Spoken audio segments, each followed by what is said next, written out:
আজকে আপনাদের সাথে আমার বেশ পছন্দের একটা ডেজার্ট রেসিপি শেয়ার করব। এটা আমার খুব পছন্দের আর খেতেও বেশ মজার। খুব লাইট একটা মিষ্টি, অতিরিক্ত মিষ্টি হয় না এই ডেজার্টটা। বানিয়ে নেওয়াও খুবই ইজি। তাহলে চলুন দর্শক দেখে নিন কিভাবে এই মজাদার ডেজার্ট গ্লাসগুলো বানাচ্ছি আমি। যারা আমার রেসিপি পছন্দ করেন প্লিজ আমার চ্যানেলটাকে সাবস্ক্রাইব করে পাশে থাকবেন। ডেজার্টটা বানানোর জন্য আমি নিয়েছি 1 কাপ পরিমাণ হুইপ ক্রিম, আর এই হুইপ ক্রিমটাকে অবশ্যই ঠান্ডা হতে হবে। এবারে একটা ইলেকট্রিক বিটার দিয়ে বিট করে নিব। 2 থেকে 3 মিনিট বিট করলেই দেখবেন যে এটা একটা সফট ক্রিমে পরিণত হবে।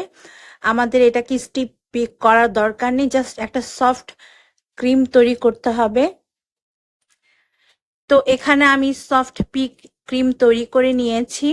এবারে এর মধ্যে আমি দিব আরো একটা উপকরণ, আর এটা অবশ্যই দিতে হবে এই ডেজার্টে, না হয়তো এই ডেজার্টের আসল টেস্টটাই আসবে না। এবারে আমি দিয়ে দিচ্ছি 1/2 কাপের মতো পানি ঝরানো টক দই। টক দইটাকে আমি আধা ঘন্টা আগে পানি ঝরাতে দিয়েছিলাম।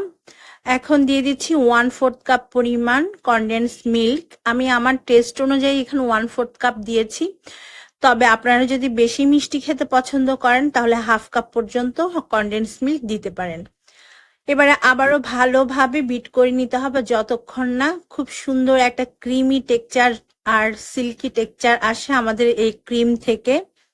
তো আমি 1 থেকে 1.5 মিনিটের মতো খুব ভালোভাবে মিডিয়াম স্পিডে বিট করে নিয়েছি, আর আমাদের ক্রিমটা এখন পারফেক্ট ভাবে হয়ে গিয়েছে।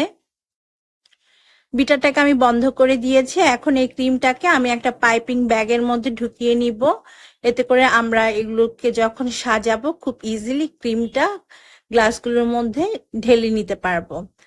তো আজকের ডেজার্টের আরো একটা প্রধান উপকরণ হচ্ছে বিস্কিট। আমি এখানে মেরি বিস্কিট নিয়েছি, আপনারা যে কোনো মিল্ক বিস্কিট নিতে পারেন যে যেমনটা পছন্দ করেন। এখন এই বিস্কুটগুলোকে আমি ছোট ছোট করে ভেঙে নিব। একটা ব্লেন্ডার জারে নিয়ে নিচ্ছি ছোট টুকরো করে ভেঙে। সবগুলো বিস্কিট ভেঙে নেয়ার পর এর মধ্যে দিয়ে দিতে হবে বাটার। আমাদের লাগবে 50 গ্রামের মতো বাটার। তো আমি এখানে 50 গ্রামের মতো বাটার দিয়ে নিয়েছি। এবার খুব ভালোভাবে ব্লেন্ড করে নিতে হবে আর ক্রাম্বস তৈরি করে নিতে হবে। তো আমি ভালোভাবে ব্লেন্ড করে বিস্কিটের ক্রাম্বস তৈরি করে নিয়েছি, আর দেখতে পাচ্ছেন একদম মিহিভাবে ব্লেন্ড হয়েছে। একটা প্লেটের মধ্যে আমি ঢেলে নিচ্ছি। আজকের এই ডেজার্টটা সেট করার জন্য আমি নিয়েছি এরকম ডেজার্ট গ্লাস 4টা। এখন প্রতিটা গ্লাসের মধ্যে আমি দিয়ে দিচ্ছি গুঁড়া করা বিস্কিট। তো প্রতিটা গ্লাসের মধ্যে আমি 2 টেবিল চামচ করে দিচ্ছি, এতে দেখতে অনেক সুন্দর হবে, সমানভাবে হবে সবকিছু। বিস্কিটটাকে ইভেনলি স্প্রেড করে নিয়েছি। এখন এর মধ্যে তৈরি করা ক্রিম দিয়ে দিচ্ছি। যদি আপনারা ক্রিম বেশি খেতে পছন্দ করেন তাহলে পরিমাণটা বাড়িয়ে দিবেন, আর এই ক্রিমটা খেতে এমনি অনেক বেশি মজার হয়, তাই আমি একটু বেশি করে দিয়ে করছি। একটা লেয়ার ক্রিমের করতে হবে, তারপর এর মধ্যে দিতে হবে যে কোনো টাইপের ফ্রুটস। আমার বাসায় ছিল হচ্ছে শুধুমাত্র আপেল, আমি আপেলটাই দিয়ে দিচ্ছি, তবে আপনারা যে কোনো ফল এখানে কেটে ছোট ছোট করে দিতে পারেন। আমি ছোট টুকরা করে কেটে নিয়েছি আপেলটাকে। আপেল দেওয়ার পর আবারও দিয়ে দিতে হবে 1 লেয়ার বিস্কিটের ক্রাম্বস।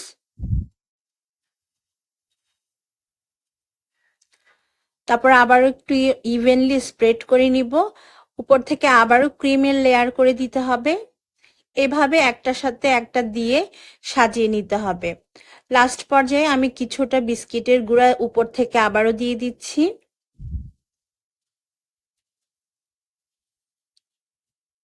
এখন কিছুটা আপেল কুচি দিয়ে দিব, সাথে কিশমিশ বাদাম কুচিও দিতে পারেন আপনারা চাইলে। আমি কিছুটা বাদাম কুচিও এর মধ্যে দিয়ে দিব। এবারে এই ডেজার্ট গ্লাসগুলোকে ফ্রিজে রেখে দিতে হবে মিনিমাম 2 ঘন্টার জন্য, আর এই 2 ঘন্টায় এগুলো খুব ভালোভাবে সেট হয়ে যাবে। 2 ঘন্টা পরে আপনি চাইলে এগুলোকে সার্ভ করতে পারেন। যে কোনো অনুষ্ঠানে আপনারা এগুলো বানিয়ে সার্ভ করতে পারেন। টেবিলের সৌন্দর্য যেমন বাড়বে আর সবাই খেয়ে আপনার প্রশংসাও করবে, কারণ এই ডেজার্টটা খেতে ভীষণ রকম মজার। আশা করছি আমার আজকের রেসিপি আপনাদের কাছে ভালো লেগেছে। ভালো লাগলে আমার ফেসবুক পেজ আর ইউটিউব চ্যানেলটাকে সাবস্ক্রাইব করবেন। বিদায় নিচ্ছি, আল্লাহ হাফিজ।